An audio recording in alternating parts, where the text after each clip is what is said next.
Nous avons une tendance naturelle à considérer qu'une langue suffit pour communiquer.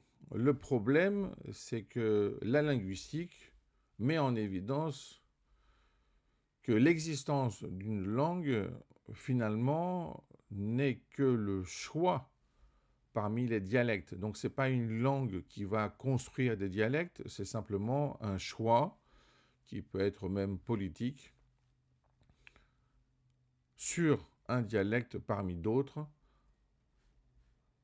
afin de créer une langue. Donc, la problématique avec les dialectes et les sociolectes, finalement, met en évidence que l'unicité de la langue pour communiquer est une erreur de fond.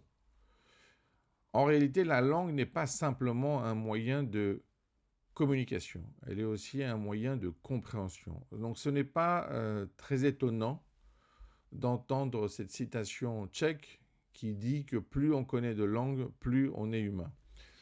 La langue nous permet d'être humain avec les autres. On le voit très bien quand on fait des missions ou simplement des voyages, on va à l'étranger. Même si on dit quelques mots dans cette langue qui ne nous est pas familière, on voit un changement de comportement parce qu'on voit que l'autre, l'étranger, mais qui vit sur son sol, comprend qu'il y a un effort de notre part et finalement se met aussi à notre place, comprend que ce serait peut-être difficile pour lui de faire de même. En tous les cas, il voit de façon concrète que nous faisons un effort pour aller plus près de lui. Et lui pourra faire la même chose par la suite. C'est important de l'imaginer. Je me rappelle par exemple de la position de Louis de Broglie, qui était polyglotte bien sûr, mais lorsqu'il était en France, il ne parlait que français. Et lorsqu'il était à l'étranger, il utilisait toutes les langues qu'il connaissait. Cette façon de faire montre en réalité que la langue, c'est une partie de notre humanité.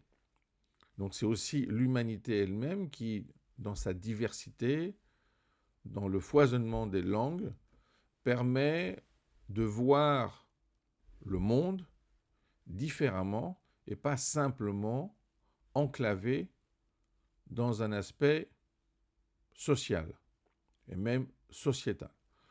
Donc, si on a cette vision, on comprend que c'est très bien de connaître plusieurs langues, c'est encore mieux d'être polyglotte, des fois on est bilingue, trilingue. On voit qu'il y a une différence aussi bien sur le plan du comportement, mais au niveau aussi cérébral. Et finalement, ça nous permet d'être plus proches des autres, alors qu'a priori, il y a une différence d'ordre linguistique, au moins au niveau initial. Donc, ça nous permet en fait de créer aussi des mix stratégiques. Ça nous permet finalement de réaliser des combinaisons qui ne sont pas possibles si on travaille uniquement dans une langue.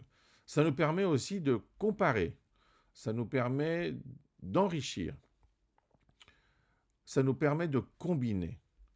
Donc si on voit toute cette problématique de cette manière, du point de vue humain, du point de vue cérébral, du point de vue comportemental,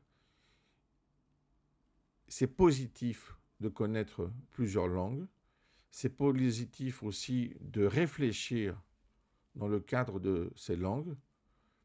Évidemment, vous allez me dire, mais on ne peut pas tout connaître. Je ne dis pas de connaître toutes les expressions, je ne dis pas de parler comme un locuteur de cette langue, mais dans cet effort de compréhension, il ne s'agit pas simplement d'apprivoiser le comportement des autres, il s'agit finalement d'être plus humain. Donc on revient à la citation tchèque.